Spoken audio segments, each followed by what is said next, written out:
Assalamualaikum warahmatullahi wabarakatuh. Selamat datang di program Tanya Jawab Fikih. Tanya Jawab Fikih menjawab persoalan fikih sehari-hari. Bismillahirrahmanirrahim. Assalamualaikum warahmatullahi wabarakatuh. Pemirsa MTA yang dirahmati oleh Allah, bagaimana kabar Anda? Semoga Allah Ta'ala senantiasa memberikan rahmat dan kesehatan kepada pemirsa semuanya. Amin Allahumma amin.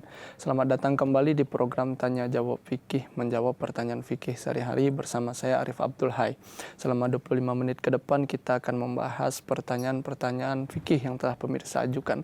Dan tentunya saya tidak sendiri, kita telah ditemani oleh Bapak Maulana Saifullah Mubarak Ahmad Syahid yang telah hadir bersama kita di studio. Beliau merupakan dosen fikih serta tafsir kabir di Jamiah Ahmadiyah Indonesia. Kita akan sapa beliau dan kita akan membahas pertanyaan-pertanyaan yang telah pemirsa ajukan. Assalamualaikum Bapak. Waalaikumsalam warahmatullahi. Bagaimana kabarnya Pak? Alhamdulillah. Ya Pak, di episode kali ini sebagaimana episode sebelumnya kita masih akan membahas berkenan dengan zakat Pak. Dan ini akan membahas tentang jenis-jenis zakat yang lainnya. Kemarin kita membahas tentang panen, zakat panen dan zakat mal Pak. Sekarang kita akan membahas juga masih berkenan dengan zakat mal tapi berkenan dengan emas, perak dan uang Pak. Pertanyaannya, bagaimana hisab nisab dan syarah zakat untuk uang, emas dan perak Pak? Ya, jazakallah. Bismillahirrahmanirrahim. Berkaitan dengan zakat malnya uang, ya, uang artinya tabungan, ya, setiap orang punya tabungan di zaman ini, ya. Nah, ini entah itu di bank atau di instansi yang lain atau mungkin dia nabung sendiri di rumah. Nah, ini banyak pertanyaan berkaitan dengan uang. Harus apa nisabnya, apa hisabnya, dan bagaimana syarahnya, ya. Kemudian ada yang menabung dengan emas juga, ada yang perak, walaupun perak mungkin agak jarang, ya. Nah, ini perlu kita bahas, perlu kita sampaikan supaya berulang-ulang kita sampaikan. Nah, kalau dalam jemaat kita, dalam jemaat Ahmadiyah, alhamdulillah setiap tahun, ya, terutama di momen bulan Ramadan, ya, diingatkan untuk membayarkan zakat malnya, ya, bagi para Ahmadi yang memenuhi syarat itu tadi. Nah, berkaitan dengan emas, ya, di dalam edaran Huzur Hazrat Khalifatul Masih Al-Khamis, dalam edaran jemaat, ya, dari pusat, ya, dari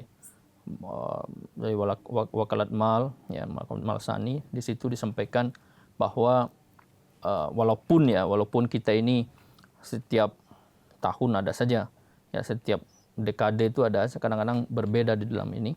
Jadi tidak masalah dalam hal fikih, ya, dalam hal fikih terutama berkaitan dengan zakat mal ini. Dalam episode sebelumnya kita sudah pernah bahas bahwa kenapa di dalam Al-Quranul Karim tidak disebutkan hisabnya, nisabnya, atau bahkan syarahnya yang fix berkaitan dengan zakat ini. Sudah saya sampaikan bahwa, sekilas saya sampaikan lagi di sini, ini adalah bukti bahwa Al-Quranul Karim ini adalah ajaran yang universal, ajaran yang sesuai untuk setiap zaman. Dikarenakan zakat mal ini, ya, akan menyesuaikan perkembangan zamannya, maka untuk nisabnya, untuk hisabnya, dan untuk syarahnya Al-Quran Karim tidak ditetapkan. Hanya hukum umumnya saja ditetapkan oleh Al-Quran Karim.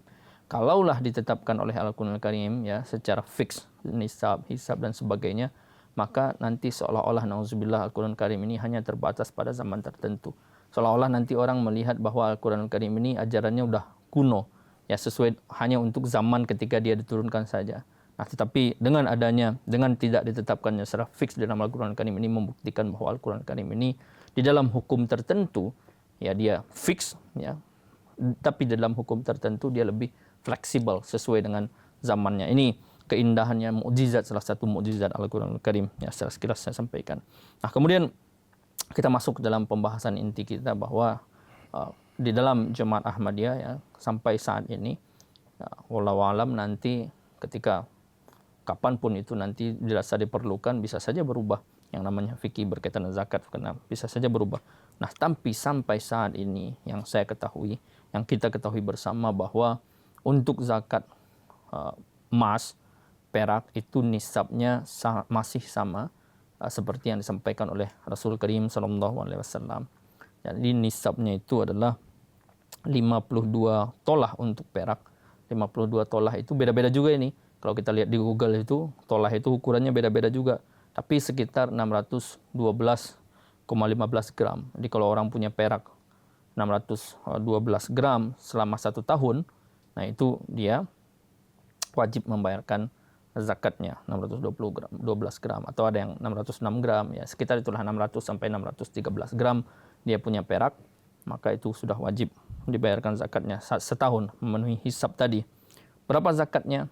Ya, zakatnya adalah 1/40 atau 2,5%. Begitu juga emas. Emas ini 7,5 ya, 7,5 tolah atau sekitar 87,45 gram. Nah, ini kalau dia punya punya emas sekitar itu ya 7,5 tolah atau 87,45 gram. Nah, ini dia sudah wajib membayarkan zakat. Ya, dia punya 1 tahun. Syarahnya sama 1/40 atau 2,5%. Nah, setiap mal ini beda-beda dia. Ya, perak, kalau dia punya perak, dia sesuai dengan perak nisabnya. Tetapi kalau dia punya emas, dia sesuai dengan emas. Ya, walaupun kalau segi harga orang punya 50 gram emas saja kan sebetulnya udah lebih besar dari kalau diuangkan ya, nilainya lebih besar dari 612 gram perak. Tetapi tetap kalau dia nyimpan emas, maka dia bayar zakatnya sesuai nisabnya sesuai dengan emas. Kalau dia nyimpan perak sesuai dengan perak, ini harus dibedakan menurut petunjuk terakhir ya yang kita dapatkan dari edaran itu. Nah, yang menjadi pertanyaan bagaimana dengan zakat uang ya, tabungan bagaimana? Apakah sesuai dengan nisabnya, sesuai dengan perak? Kalau sesuai dengan perak, maka lebih kecil lagi kan. Orang punya tabungan sekitar 8 juta, 9 juta aja sudah wajib zakat. Ya, selama 1 tahun dia punya tabungan 8 sampai 9 juta sudah wajib zakat. Tetapi kalau sesuai dengan emas tentu lebih besar lagi, sekitar mungkin 70 juta ke atas baru dia sesuai dengan harga emas ketika itu. Ya kan, kalau 87 gram, kalau sejuta aja harga emas 1 gramnya berarti 87 juta ya kan. Atau di 900 ribu, sekitar 82 juta dan sebagainya. Ini tergantung harga emas ketika itu. Nah, fikih Ahmadiyah ya. Fikih Ahmadiyah ini kan tidak selalu kitab fikih Ahmadiyah itu. Tapi fikih Ahmadiyah adalah Hazrat Khalifah. Yang paling tinggi adalah Khalifatul Masih. Ya, khalifah yang ada ketika itu. Nah, fikih Ahmadiyah bermuara ke situ. Nah, keputusan ya dari Hazrat Khalifah ya, dari edaran yang kita dapatkan itu bahwa dikarenakan huzur ya, surat huzur tahun 2014 kalau saya tidak salah ya, tahun 2014 kepada Majelis Ifta. Di situ huzur menyampaikan bahwa berkaitan dengan uang, zakat uang nisabnya sesuai dengan emas. Kenapa? Karena zaman ini, saat ini orang standar perdagangannya adalah dipakai emas, tidak pakai perak lagi. Standar keuangan ya mereverse ke emas, bukan perak lagi. Nah, itulah saya sampaikan tadi bahwa fikih Ahmadiyah ini sesuai dengan Al-Quran Al-Karim juga lentur dia. Jadi tidak kaku, ya harus begini, harus begitu, tidak. Nah, setiap zaman bisa saja berubah. Makanya saya sampaikan hari ini kita berbicara sesuai dengan emas, siapa tahu nanti, tidak tahu ya kan perkembangan zaman. Nah, makanya kalau orang mempunyai uang, ya, dia mempunyai tabungan uang selama 1 tahun, seharga yang nilainya itu sekitar 87,45 gram emas harga ketika itu, maka dia sudah wajib membayar zakatnya 1/40 atau 2,5%. Artinya kalau dia punya uang sekitar 72 juta atau berapa, kalau harga 900 ribu, kalau harga 1 juta berarti 87 juta kan. Dia punya uang segitu, dia harus sudah membayar zakatnya sesuai dengan syarah yang ditentukan, ini 1/40 tadi itu. Nah, ini berkaitan dengan zakat emas ya, dan perak emas. Pak, cukup sangat jelas sekali Pak. Kita akan ke pertanyaan kedua Pak. Apakah perbedaan antara zakat emas atau perak yang berupa perhiasannya dengan yang berupa batangan Pak? Nah, ini ditanyakan juga di dalam program fikih masail berkaitan dengan ini ya, fikih masail MTA Internasional berkaitan dengan zakat emas atau perak yang berupa perhiasan dan berupa batangan. Kebetulan saya yang menanyakan ke fikih masail ya, saya tanyakan di situ, dan jawaban beliau ya, karena saya ragu berkaitan dengan ini, berkaitan dengan Perhiasan. emas yang perhiasan dan batangan ya, atau apakah ada perbedaan dalam segi nisabnya dan sebagainya. Ternyata tidak ada perbedaan, entah itu dalam emasnya dalam bentuk perhiasan atau emasnya dalam bentuk batangan, sama. Nisabnya adalah 7,5 tolah atau 87,45 0,45 gram, atau begitu juga perak seperti yang disampaikan tadi 52 tolah dan 612 atau 612,15 gram. Nah, ini tidak ada perbedaan ya. Barangkali saya juga pertanyaan ini muncul karena antara di emas itu kan di dalam kalau jadi perhiaskan ada bagian-bagian yang tidak emas dan sebagainya. Kalau di batangan kan murni emas. Nah, makanya dilihat saja kalau misalnya perhiasan-perhiasan yang ada bagian yang tidak emas dan sebagainya itu kan dikeluarkan dari gramannya. Nah, biasanya orang tukang emas dia tahu di mana bagian yang emas, berapa gram emas yang ada dalam perhiasan itu. Nah, berkaitan dengan emas yang dipakai, yang dipinjamkan dan sebagainya, sebetulnya kita sudah bahas dalam episode yang lain berkaitan dengan itu. Ini sangat jelas ya Pak. Kita ke pertanyaan selanjutnya Pak. Bagaimana pembagian zakat mal dan apa bedanya dengan zakat fitrah Pak? Ya, ini sudah berulang-ulang juga kita sampaikan ya. Perlu juga penegasan bahwa masih saja ada di antara kita ini yang menyamakan antara zakat mal dengan zakat fitrah. Padahal ini bumi dan langit bedanya antara zakat mal dan zakat fitrah ini. Ya. Nah, zakat mal ini seperti yang sudah kita sampaikan tadi ya, dan dalam episode sebelumnya sudah kita sampaikan ini jenis-jenis tertentu, ada harta-harta tertentu yang diwajibkan dibayarkan zakat mal, dan ada syaratnya, ada hisab, ada nisab, ada syarah dan sebagainya. Nah, ini ke Baitul Mal dia ya. Nah, kalau zakat fitrah ini kalau dalam bahasa hadisnya itu shadqatul fitr. Ya, adalah sedekah di hari raya Idul Fitri. Ya, tujuannya apa? Tujuannya untuk membantu ya. Karena kalau dalam Idul Fitri itu kan biasa orang muslim kan merayakan, namanya juga salah satu Idul Fitri itu Id, itu hari kemenangan ya. Merayakan dengan makanan yang bagus, kadang-kadang dengan pakaian yang bagus ya. Nah, kalau orang-orang saudara-saudara kita terutama muslim yang kurang beruntung, mereka tidak bisa menyediakan makanan yang bagus ya, pakaian yang bagus. Nah, atas dasar itulah diadakan shadqatul fitr, salah satu latar belakangnya ya, untuk membantu mereka-mereka yang tidak bisa merayakan Id seperti saudara-saudara yang lain. Diberikanlah mereka shadqatul fitr itu berbentuk zakat fitrah. Nah, zakat fitrah ini wajib untuk setiap muslim yang bernyawa. Sementara zakat mal tidak wajib untuk setiap muslim yang bernyawa kalau dia tidak memenuhi syarat. Kalau memenuhi syarat baru wajib dia. Tapi kalau tidak memenuhi syarat dia nggak wajib. Kalau zakat fitrah nggak ada syaratnya. Ya, syaratnya kalau dia mampu aja. Ya, makanya kalau orang yang tidak mampu ya, misalnya dia kan dalam Islam juga la yukallifullahu nafsan illa wus'aha. Ya, kalau memang Allah Ta'ala itu kan tidak membebani sesuatu kepada orang yang tidak mampu mengemban beban itu. Nah, kalau betul-betul dia tidak mampu ya, berarti dia tidak wajib membayar zakat fitrah. Nah, itulah gunanya nizam jemaat ini.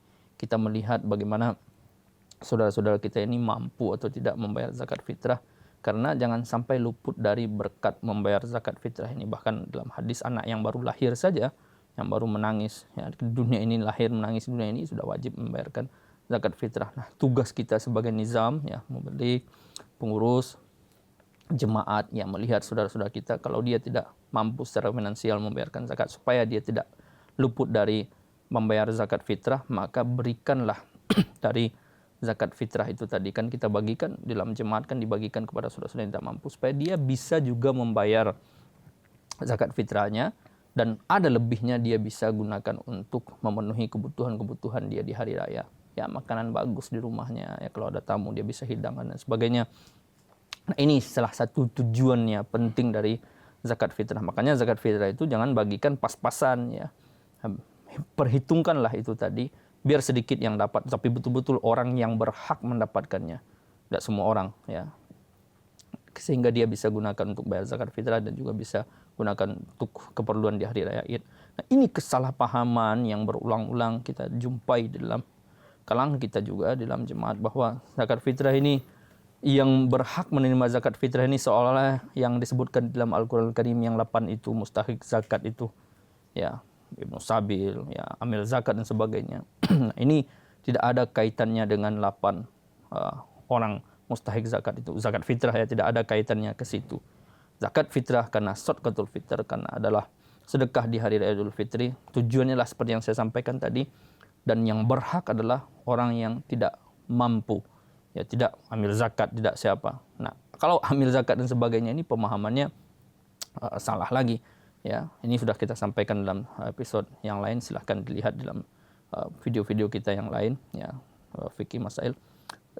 Nah, kalau zakat mal ini betul apa yang disampaikan di dalam Al-Quran Karim itu tadi, 8 mustahik zakat itu tadi, ya, sangat berbeda, ya. Pembagiannya juga tidak bisa langsung, ya. Tidak bisa jemaat lokal membagikan zakat mal, apalagi pribadi membagikan zakat mal, itu tidak boleh, ya. Ini pusat dia di mana Khalifah Waqf, ya, dari situ, di pusat, dari Labuan, dari London. Kita store uangnya juga ke situ untuk jemaat, ya, karena kita mempunyai nizam yang jelas, mempunyai organisasi yang jelas. Nah, sementara zakat fitrah ini, ya, tidak bisa juga pribadi membagikan, tetapi melalui nizam juga jemaat. Nah, nanti dibagikan di jemaat lokal. Nah, ini perlu penegasan bahwa antara zakat mal dan zakat fitrah ini beda tujuan, beda hukum, dan beda perintah, dan jauh bedanya, bumi dan langit bedanya. Kalau zakat mal, zakat fitrah adalah sadaqatul fitr, sedekah di hari raya, memenuhi kebutuhan orang-orang yang membutuhkan, ya, yang tidak mampu di dalam membayar zakat fitrah itu sendiri, atau tidak mampu di dalam merayakan Id yang secara zahiri dengan makanan bagus dan sebagainya itu tadi. Menarik sekali Bapak. Kita ke pertanyaan selanjutnya Pak. Ini juga pertanyaan yang sangat menarik. Apa yang dimaksud dengan hisab setahun Pak? Perhitungannya berdasarkan penanggalan apa Pak? Ya, ini karena di dalam zakat mal ini kan biasanya orang, ya, pengumuman kita juga bulan Ramadan, seolah-olah zakat mal itu dimulai bulan Ramadan. Ya, tidak. Ya, memang kebanyakan orang seperti itu. Ya, untuk penanggalannya, ya, penanggalan zakat mal untuk hisabnya itu dipakai dengan bulan Qamariyah, ya, bulan apa namanya itu, Hijriyah, ya, berdasarkan penanggalan Hijriyah. Jadi kalau dia mulai memenuhi nisab, ya, memenuhi nisab di bulan Ramadan, ya, maka mulailah bulan Ramadan. Tapi kalau dia memenuhi nisab di bulan Syawal, maka di bulan Syawal mulainya perhitungannya sampai Syawal depan, tahun depan, atau di bulan Muharram sampai Muharram tahun depan, ya. Nah, ini perlu dipahami bahwa tidak harus Ramadan. Misalnya seseorang nih, dia punya uang tabungan, ya, uang tabungan memenuhi nisab di bulan Muharram. Artinya dia punya uang seharga emas, seharga 87,45 gram emas di bulan Muharram, ya. Nah, dimulailah hitungan di bulan Muharram. Nah, sampai tahun depan, ya, tahun depan, Muharram tahun depan, dia masih mempunyai uang tabungan sebesar itu, sebesar 87,45 gram emas atau lebih. Ini minimalnya, ya, seharga emas 87, sekian gram atau lebih, ya. Jadi dia sudah harus membayarkan zakatnya. Ini yang perlu dipahami, bahwa ketika tanggal pertama dia memenuhi nisab, ya, memenuhi nisab, maka tahun berikutnya dilihat ketika tahun itu dia memenuhi nisab juga atau lebih dari nisab, bahkan dia harus sudah membayarkan zakatnya. Jadi tidak harus di bulan Ramadan, ya, membayar zakat itu.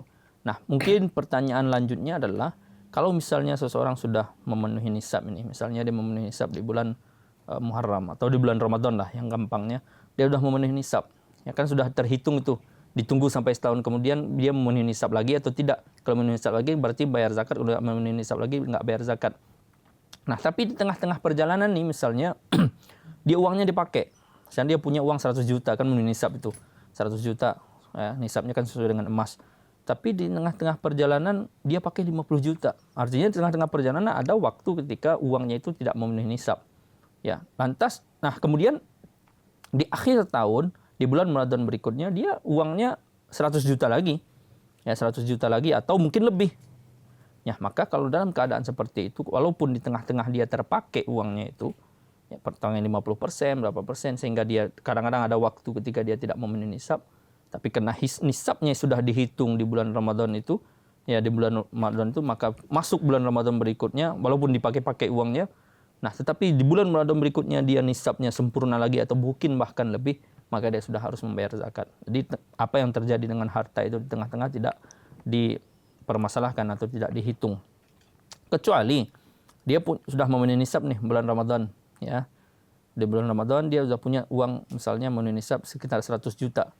Tapi di bulan Ramadan berikutnya uangnya tinggal 50 juta aja. Entah itu dia pakai, sengaja dipakai atau enggak sengaja dipakai, dia udah enggak wajib zakat, ya. Dan nanti memenuhi nisab lagi dihitung lagi hisabnya. Itu. Jadi kadang-kadang ada juga orang yang sengaja-sengaja, ya, misalnya dia punya uang, ya kan. Aduh, bayar zakat nih katanya. Ya, misalnya dia punya uang, ya marginnya kecil sekali lah. Sekitar 80 juta misalnya. Ya, harga emas ketika itu misalnya 80 juta, 87 gram emas itu harga ketika itu 80 juta. Waduh, 80 juta bayar zakat saya nih, 1/40 dari 80 juta kan lumayan. Ya kan? Bisa 2 juta kan? Dikurangi uangnya sengaja dibelanjakan. Saya beli HP aja 3 juta kan. Dia beli HP 3 juta, artinya uangnya berkurang kan ketika sebelum hisapnya itu penuh itu dikurang uangnya. Bebas dia dari zakat, yaitu makanya innamal a'malu binniyat. Setiap amal itu tergantung kepada niatnya. Ya, kalau orang memahami zakat ini adalah pensucian harta atau zakat itu kan juga penambahan harta. Kalau orang membayar zakat hartanya juga bertambah, ya dia nggak akan melakukan seperti itu. Tapi kalau dia niatnya untuk bermain-main dengan Allah Ta'ala, yaitu ya, gara-gara hanya untuk menyelamatkan uang 2 juta, daripada dia bayar 2 juta, mending saya beli HP 3 juta katanya. Nah, itu nanti dia bermain-main, berperang dengan Allah Subhanahu wa Ta'ala, silahkan saja. Ya, jadi kita nggak bisa paksa orang. Ya, itu. Nah, ini perlu buat setiap Ahmadiyah. Dalam bayar zakat ini juga standarnya adalah yang perlu diperhatikan adalah ketakwaan, bahwa apa yang kita lakukan Allah Ta'ala maha melihat, maha mendengar, maha mengetahui. Pak, jadi jelas ke pertanyaan awal bahwasanya perhitungan berdasarkan penanggalan Hijriah, ya Pak. Hijriah. Bulan-bulan Hijriah. Ya Pak, ini yang merupakan pertanyaan kita yang terakhir Pak, sangat luar biasa sekali. Semoga ini bisa memberikan ilmu baru kepada kita Pak. Amin. Amin. Jazakumullah Pak. Pemirsa, demikianlah pembahasan kita berkenan dengan tanya jawab fikih pada kesempatan kali ini. Semoga ini bisa memberikan wawasan dan ilmu yang baru kepada kita semua. Amin. Amin. Jangan lupa untuk tetap saksikan program Tanya Jawab Fikih pada episode-episode berikutnya, dan jangan lupa pula untuk menyimak khutbah Huzur Hazrat Khalifatul Masih Al-Khamis Sudah Ta'ala bin Nasiril Aziz, dan juga menyaksikan program MTA Indonesia yang lainnya hanya di MTA. Jika pemirsa memiliki pertanyaan, saran, masukan, ataupun komentar, kirimkan saja ke alamat email yang tertera di layar kaca pemirsa dengan menyertakan subjek Tanya Jawab Fikih. Saya Arif Abdul Hai bersama kerabat kru yang bertugas mohon pamit undur diri, dan sekali lagi saya ingatkan tetap saksikan program Tanya Jawab Fikih. Tanya Jawab Fikih, menjawab pertanyaan fikih sehari-hari. Assalamualaikum warahmatullahi wabarakatuh.